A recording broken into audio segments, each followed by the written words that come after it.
我哋今次住嘅就係呢一間叫做 Regent， 佢有分 N 同 S 嘅，就係呢度入去啦。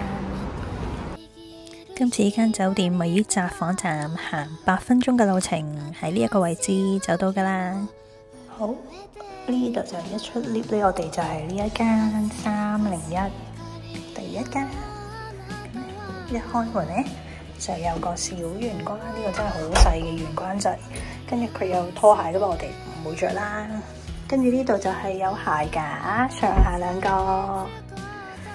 佢有埋遮俾你添。好，我哋翻嚟呢邊，入到嚟咧，就係廁所一個免治馬桶，洗頭廳，又係一個正正常常嘅廁所啦。好，呢邊開門入嚟，哇，唔錯喎！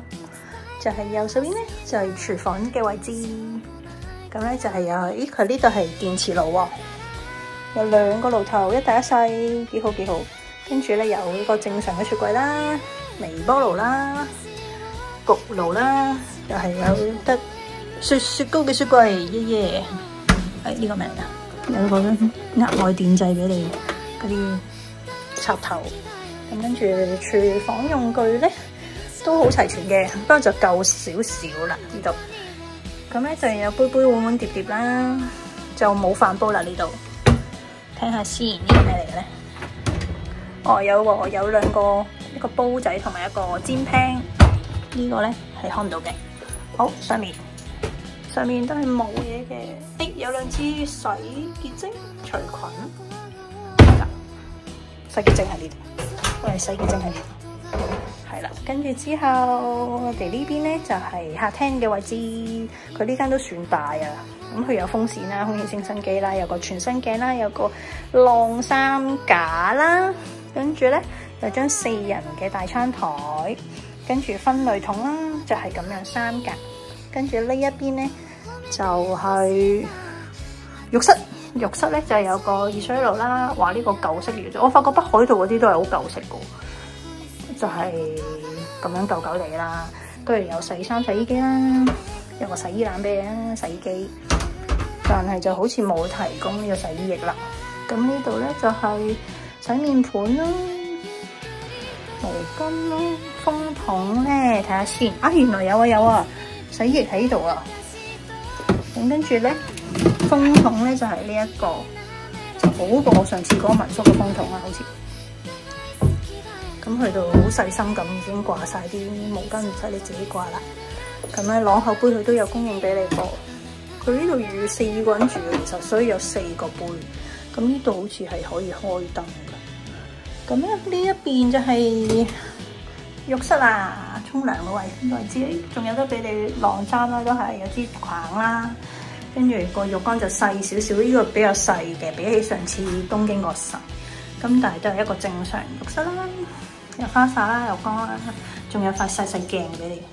咁咧就佢都有供應呢個。呢啲沖涼液就唔知咩牌子啦，就睇唔到咩牌子。好，跟住咧我哋出翻嚟呢度，咁呢客廳另外一邊咧就有呢個少少好多花花草草，雖然都係假嘅，因為唔會有人打理啦，所以都係假噶啦。但係都幾靚啊！有電視機就比較細啦呢個，但係起碼有得睇電視啦。咁有張餐台，下邊咧就俾埋紙巾你，哎，佢有埋額外一包紙巾添。係啦，有一個紙巾嚟擺出嚟先。跟住仲有鉸剪，咁搞笑嘅。哇，電筒、逃生電筒都有啊，好貼心啊呢度。遙控喺度啦。好，跟住呢一邊有個好靚嘅 sofa， 幾靚，仲有壁畫添。好啦，跟住呢度咧，佢呢個係房嚟噶，可以閂嘅，但唔識閂。哇，閂唔到嘅，其實就閂唔到，算啦。佢應該可以閂到，哎，閂到。算啦，唔閂好核突啊啲聲。咁咧就有2張床，一張係打橫嘅，一張係打直嘅。咁咧冷氣機，跟住呢一邊咧有個大衣櫃，又係咧。另外都仲有呢啲衣架啦，就呢啲夾啦，你洗幾多都有得擺啊。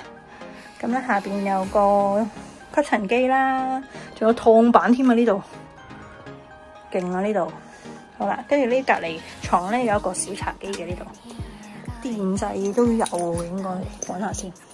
床邊有冇電掣？佢個床個電掣係喺床板個位置㗎，仲有 USB 位添啊，有2個插頭啊，2張床都有嗰個位嘅。咁咧好啦，我哋睇下個景，哇好大個窗啊！全間屋就有個呢個大窗啦。咁咧我哋呢度3樓，所以咧就好矮嘅，但係望出去都 OK 啦。雖然都冇乜嘢睇㗎啦，都睇樓咯，睇樓，都起碼有天啊，有樹啊咁成啦。我今日就天色麻麻啦，頭先仲落雨，咁就係咁啦。